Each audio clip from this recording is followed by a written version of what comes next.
the All of the Above podcast with 3 Seeds Mentoring Group.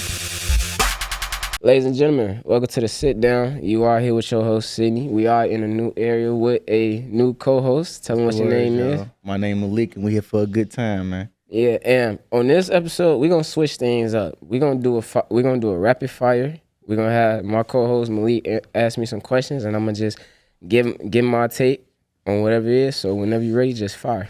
All right, for sure. You ready? Yeah, I'm ready. Do you think that the Bears are worthy of the hype that's coming? Honestly, I think so. You look back on last year's season. Chicago finished 7-10, last in the division again. Got the number 1 pick from Carolina. Set them up to trade Justin Fields. Get Caleb Williams, who is a generational quarterback prospect. Even got him Roma Dunze at number 9. Went out and traded for Keenan Allen and got a steal for like a 4th pick off him. Their defense was top 5 going into the end of last season. So if you put all those things together, you got a studded rookie quarterback. You got a nice running back room, a possible top 5 wide receiver group on paper. Could be possible top 15, maybe even top 10 offense with a top 10 defense. All those things on paper look good. Brought in new offensive coordinator. Still got Matt Eberflus as a head coach. So at the moment, that's shaky because we don't know what his potential could be. But when we look at things like that on paper, this roster is set up to be one of the best Bears teams we've seen in a long time. So if they could go out there and put that on the field, and everything could go good for Caleb Williams, this should be a good maybe 9-10 win team with a possible wild card position. So look, I got a question for you, man. Go ahead. You know, you don't find too many people that's like your age knowing so much about sports. So like, how did you get into it? Really, that's a good question. Really, what started all of this for me is all of this really wouldn't be possible without COVID. You know, COVID came through, and COVID really, it had me stuck in the house. You know, I was in 6th grade. We didn't know when we was going back to school. The pandemic happened. We got stuck in the house that whole summer. Mom suggested 7th grade, we're going to put you over the computer.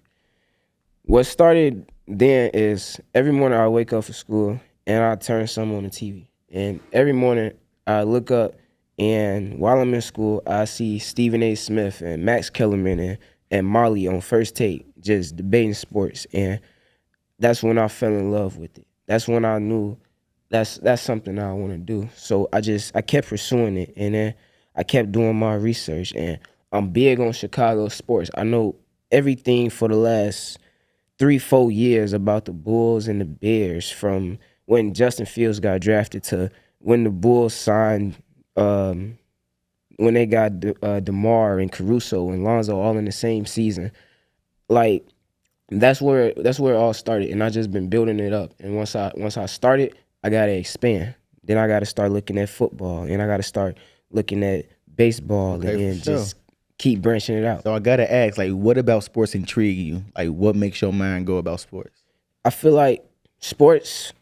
I've been doing sports since I was little. Like when I was playing, you know, football and basketball and baseball, I done did all of those. So what intrigues me about sports is it's entertainment, and it's so much fun and thrill, and so many like unexpected things can happen in sports.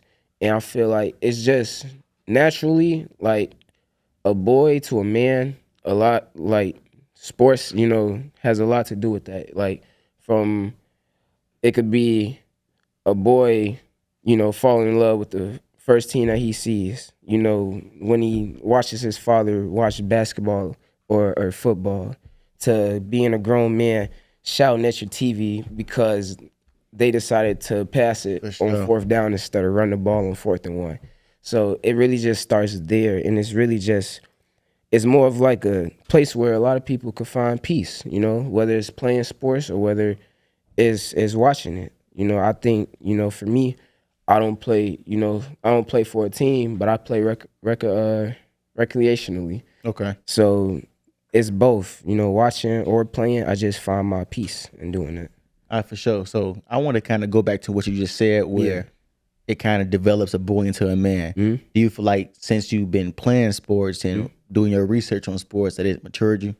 I think so for sure. And if not even mature, it's expanded my brain. It's helped me to expand my knowledge on things I because want to learn more. yeah, because once you get out, you once turned my boy. He a junior in high school. Yeah, man. I play on my mans. He really it's lock nothing in with him before it's he get nothing, too big. For real, it's nothing. It's nothing you can't do at no age. Like what I'm doing now, somebody could be doing at age 10 or 11. You know, if they really into it. But it's just once you find something that you love. Like for me, once I found that this is what I want to do. 7th grade. That's when I told myself I was like, this is what I want to do. I want to talk sports. I want to do something in my career around sports, whether it be journalism, whether it be broadcasting. I want to be in the seats of guys like Stephen A. Smith and all those other guys. So it's just perfecting my craft and expanding. I can't just leave it at,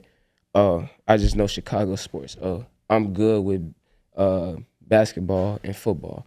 I got to start learning about baseball. I got to learn, was a certain guy, Be good diverse. enough. Yeah. Being able to conversate on different topics. And it's all about diversity. Yeah. And especially in an industry like this, for sure. So I like how you just said that you can't just stick to Chicago sports. So Yeah. your boy LeBron just got a son up there. You feel me, in the league with him. So how you feel about that, my boy? You feel like he ready? You feel like he gonna do decent? Like what? What's up with it? I'm gonna look directly into this camera right here when I tell them Bronny going to the Lakers was the only option that he had to get into the league. Oh, word? There You was think so? There was no other option for Bronny. Bronny is not ready yet. If Bronny got drafted to the Lakers, Bronny's going through the summer league. Bronny's gonna start the season in the G League. Bronny, in his first three games in the G League, averaged 4 points on either 20-something or 30-something% shooting and 0 for 15 from the three. He got the stats, yo. You go back to Bronny in college. Bronny's best game was I think against maybe Oregon State, and even that game I don't even think he cracked 20. He might have cracked 20. I can't remember, but like Bronny he's not developed yet. Bronny should have stayed. Either you stay at USC for another year or two, or you transfer out of there and go to a different coach and develop yourself. But he came into the league a little too early. I don't know if that's what the pressure, his dad being older and knowing he don't got much time left, so he trying to get this now, or it's just a decision that he had on his own. But I feel like if Bronny really, wanted to develop himself fully, he should have stayed a little bit more because, you made it to the NBA as a 55th pick for the Los Angeles Lakers. If LeBron wasn't playing for the Los Angeles Lakers, do we really think that he would have got picked up by another team? I don't believe so. I mean, but as a father, I'm going to do what I got to do. If I want to get my son in the league, you hear me, I'm going to go ahead and do it. Yeah, and I understand that. Yeah, I understand that. It's just, now that Bronny, you got your shot, So all you could do is work from there, It's going to be an interesting process. I don't expect, Bronny to get a call up, to the NBA this season, maybe. If he go to the G League, he keep working, he put in that work, maybe. But at the moment, he not ready. Let me ask you this. Yeah. If Bronny was to walk in here right now to sit on this couch, would you tell him this to his face? You absolutely right, I tell you. I don't believe it. I don't know what you're doing. Right. You better not get scared. I look at Bronny he might see your video. Yeah, and I want him to know if he see my video that you're not ready yet, right? You're not ready. But if you put in that work, and you keep going, crazy. Bronny, you hear him? Nah, I'm telling you, I don't think you're ready yet. Just like it's a couple million other people that got the same opinion as me. You ain't ready for this league yet, bro. But if you keep putting in that work, because you got an uphill battle that you got to climb. If you let somebody like me get in your head and then you try to take this, I already won then. Just like the other million people that got the same mindset as me won already. So you can see this or you might not. You can see this and go about your day and go hit that court and keep putting in the work. Or you could feed into what I'm saying and let the outside noise get into you.